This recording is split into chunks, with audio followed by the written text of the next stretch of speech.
انت كويس الحمد لله. الحمد لله والله انت في موجود هنا ولا انا موجود هنا ولكن هذا رجل 110 العشر والله رجل 110 العشر رجل حلو 100 thank you.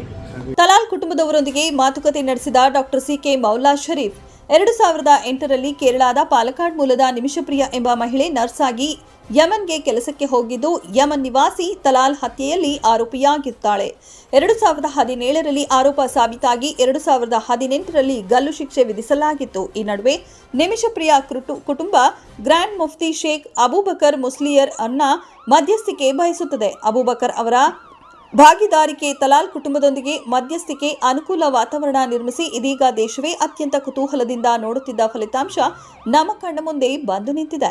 ನಾಳೆಯ ಗಲ್ಲು ಶಿಕ್ಷೆ ರದ್ದುಗೊಂಡಿದೆ. ಬ್ಲಡ್ ಮನಿ ಮಾತುಕತೆ ನಡೆದು ಕ್ಷಮಾಪಣೆಗೆ ಕುಟುಂಬ ಸಜ್ಜಾಗಿದೆ ಎಂಬ ವಾರ್ತೆಗಳು ಕೇಳಿ ಬಂದಿದೆ. كله كويس الحمد لله. ايش اسمك انت؟ علي. علي. انت في موجود هنا؟ كل يوم موجودين. ما شاء الله ما شاء الله. شكرا. تعال واحد مرة. طال عمرك.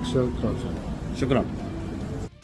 ತಲಾಲ್ ರವರ ಕುಟುಂಬದೊಂದಿಗೆ ವಕೀಲರಾದ ಡಾಕ್ಟರ್ ಸಿಕೆ ಮೌಲಾ ಶರೀಫ್ ರವರು ಯಮನ್ ದೇಶಕ್ಕೆ ಭೇಟಿ ನೀಡಿ ಅವರೊಂದಿಗೆ ಸುದೀರ್ಘ ಕಾಲ ಚರ್ಚೆ ನಡೆಸಿ ಅವರ ಮನ ಗೆದ್ದು ಅಷ್ಟೇ ಅಲ್ಲದೆ ಬ್ಲಡ್ ಮನಿ ಅಥವಾ ಪರಿಹಾರಧನ ಬೇಕಾಗಿದ್ದ ಪಕ್ಷದಲ್ಲಿ doctor C K Maula Sharif foundation ವತಿಯಿಂದ ಸಹಾಯಧನ ನೀಡಲು ಮುಂದಾಗಿದ್ದಾರೆ.